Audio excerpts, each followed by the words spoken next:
Welcome, gun.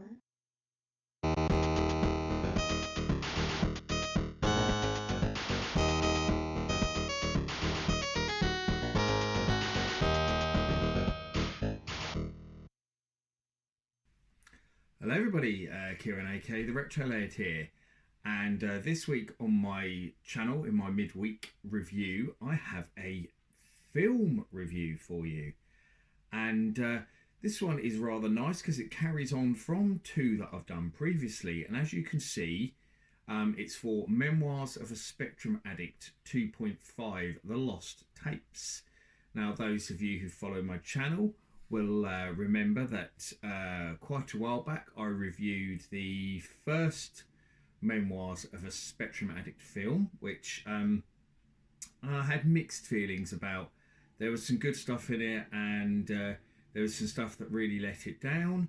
And as it turns out, the guy who produced the film, Andy Remick, actually agreed with a lot of my criticism. I've met up with him since a few events, and yeah, he very much agreed with a lot of my criticism and said that he had actually worked on fixing it all for the second film. And I reviewed the second film not so long back now, actually. I'm putting links to the first film and the second film right now, actually, in the top corner. So if you haven't seen those reviews, you can. And yeah, the second film was basically, it took everything from the first film that was good, blew that up a little bit more, removed all the stuff that from the first film that was bad. For example, using the wrong aspect ratio, which was a big bugbear of mine from that first movie. And yeah, it just got things right, really, and it was a perfect nostalgic trip for us who grew up with a ZX Spectrum. And because he had so much footage from those first two movies and so much other great stuff, he thought he would do this and create a 2.5, a kind of lost tapes, the extras, all the stuff that he couldn't include in the first two films. And that's what we have here, playing in the background behind me. So once again, he got to go, he's got interviews with all sorts of amazing people. There is Kevin Toms of Football Manager fame. There's my old buddy Jim Bagley from Ocean. There's the brilliant Clive Townsend, who did Saboteur. There's Mark Isles, who founded Quicksilver. Rick Dickinson, of course, the designer of the Spectrum itself. Steve Turner from Graft Gold. Andrew Hewson, of course. Lyndon J. Sharp, who did some stuff at Codemasters, and other people. There's so many good people interviewed in this movie. Simon Butler with his usual controversial opinions in there. In fact, just because of Mark Butler's inclusion in the film, it's really not safe for kids.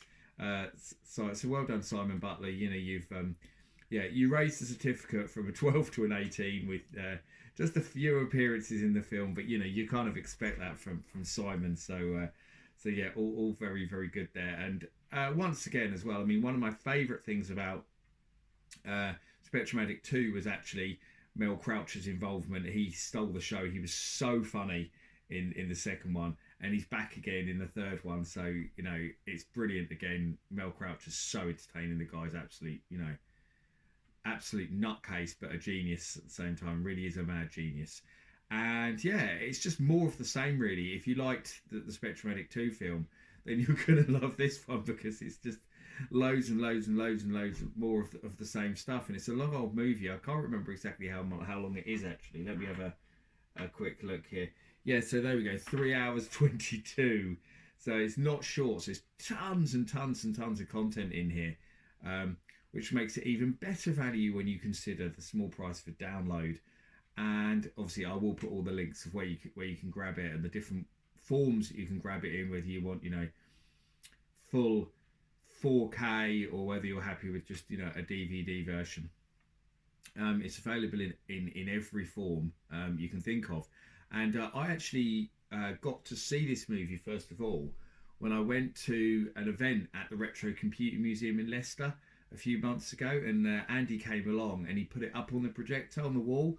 So it was really great. We watched this on the big screen, surrounded by all the retro stuff, and so a few of the people for the movie were there. I mean, Jim was there. Jim usually always comes along, and Andy Spencer, my good friend Andy, who runs the museum in Leicester, uh, obviously was in the film as well. So it was great to see him there, and that they're well represented in the movie, and it's always great to see them get a shout out.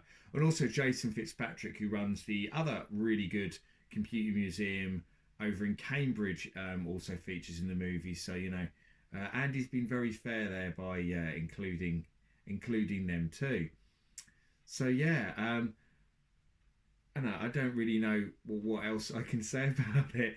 It's just a really great nostalgic look at the Spectrum and what makes it so special, especially for us who grew up with it. I mean, a lot of these people in this film, were there right at the beginning. So that they're talking about having to learn to code, having to learn what everything did. The fact that there wasn't even really a market for games, and Mel Croucher talks that quite a lot. The fact that they suddenly had to create this games market in the UK that wasn't really there.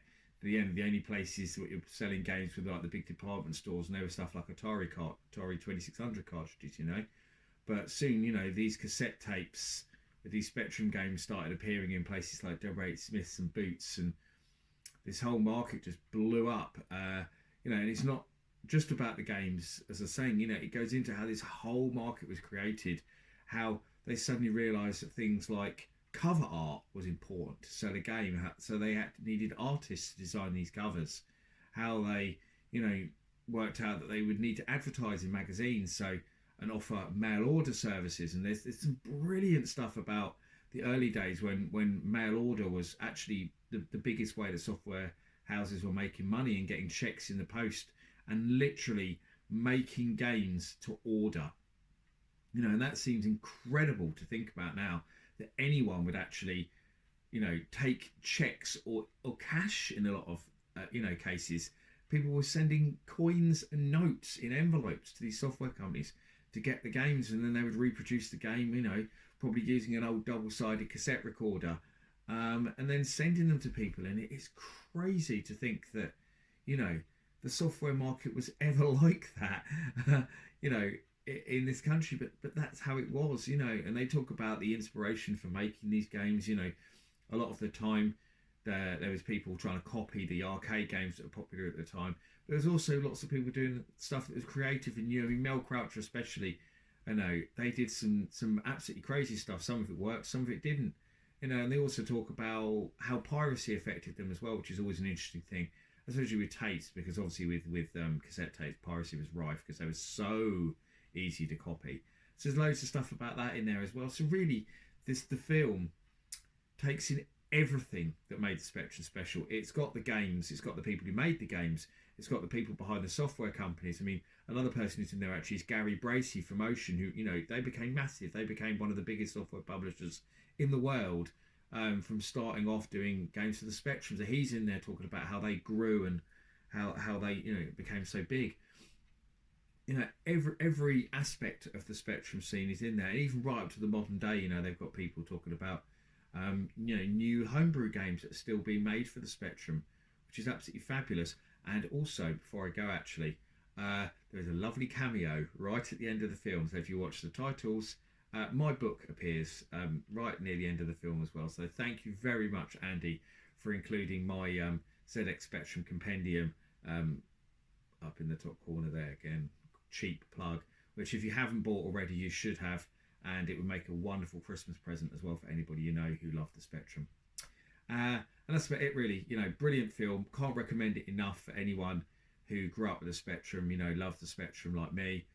And, it's a great nostalgic look at our childhoods. And I congratulate Andy for doing another great film that very much made me smile. And so I've been the Retro Lad. I thank you for watching, and I'll see you all again for another video very soon. Bye bye.